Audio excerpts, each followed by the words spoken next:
Alright, so ang pag-usapan natin for today ay ang bagong nirelease ng Philippine National Bank na application. So, nirelease yan ngayong 2021 at yan ang pag-usapan natin kung paano tayo makakapag-start dito sa bagong application na ito. Kasi kailangan mo ditong mag-sign up ulit. So, i-fill up mo dito yung mga details mo, kagaya din doon sa old application ng Philippine National Bank or PNB. So, yan ang pag-uusapan natin for today and let's get started.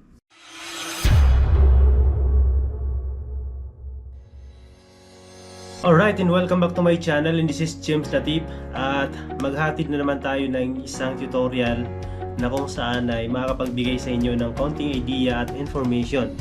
So, karaniwan yan po ang ina-upload ko sa aking YouTube channel, mga tutorial, mga online banking at iba't ibang klase pa ng tutorial. So, in this video ay tuturo ko sa inyo or pag-usapan natin ang bagong nirelease na application ng Philippine National Bank or PNB. So, simulan na natin. Ayun, so nandito na tayo sa ating mobile phone. At hanapin natin yung ating PNB mobile app. So, nakikita nyo guys, meron akong dalawang PNB dito. Yung bago at saka yung luma. So, dito sa luma, pwede ka pa rin mag-login ng normal. Pero, hindi ko alam kung bakit hindi pa nila inalis yung luma. So, ngayon, punta tayo dito sa bago. Ayan, so ito yung unang bubungad sa iyo kapag kinlik mo yung application ng bagong PNB. So, click mo yung sign up. At ito yung mga mababasa mo dito. And then, click mo lang yung agree. At dito na tayo magsa-sign up. So, choose sign up option. So, may pagpipilian kayo dito guys. Pwedeng ATM card number or account number. So, ako, nung nagbukas ako ng bank account sa PNB, hindi ako nakakuha ng ATM. Kasi, that time, nung nagbukas ako ng ATM, ay medyo matagal bago lumabas yung ATM card. So, ang binigay na lang nila sa akin ay passbook na lang. So, kung wala kayong ATM at wala kayong ATM card, pwede nyo i-click yung account number lang. So, siguro ito yung para sa mga may hawak ng passbook lamang. Wala silang ATM. So, lalagay natin dito yung ating account number. So, i-blur ko na lang yung part na to for my security. Ngayon naman, ang ilalagay natin ay ang ating date of birth. So, i-blur ko rin ang part na to for my security. And then, click natin yung continue.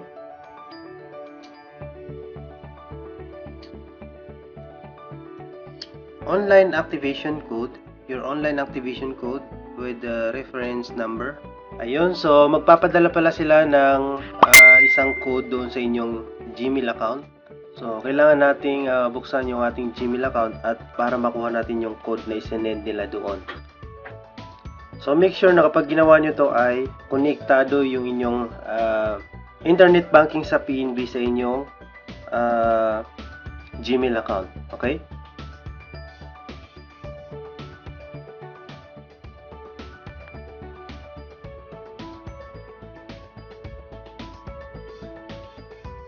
Ayun, so nailagay na natin yung code.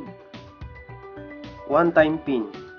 Your one-time PIN, ayun, so isi-send nila din doon sa inyong number. So, i-allow lang natin.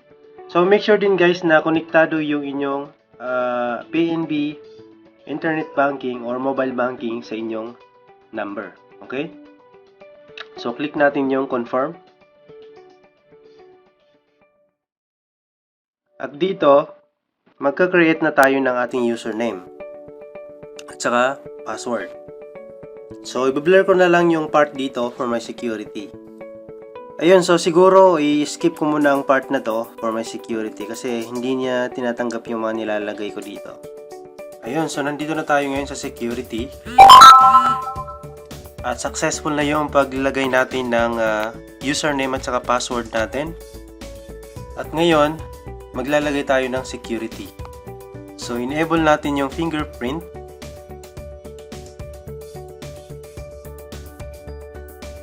And then, click natin yung continue.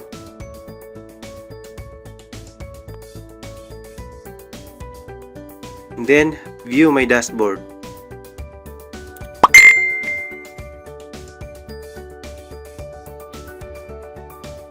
Ayun, so ito na yung bagong mukha ng ating PNB mobile app.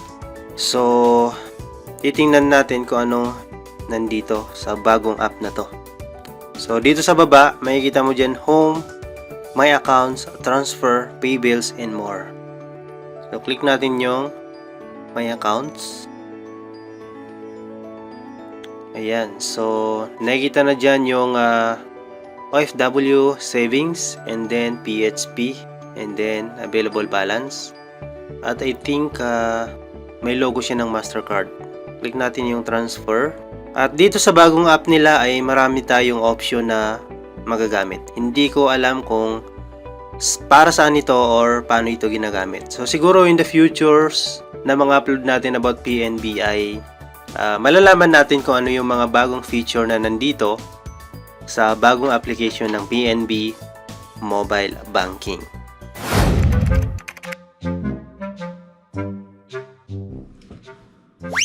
Alright, so ang pag-usapan natin for today ay ang bagong nirelease ng PNB application na bagong app nila. Take 2. Alright, so may bagong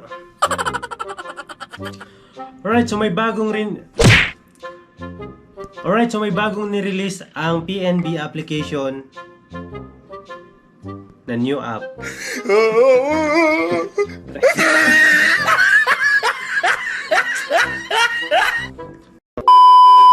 Ayun, so napanood nyo kung paano kayo makakapag-start sa bagong application ng PNB.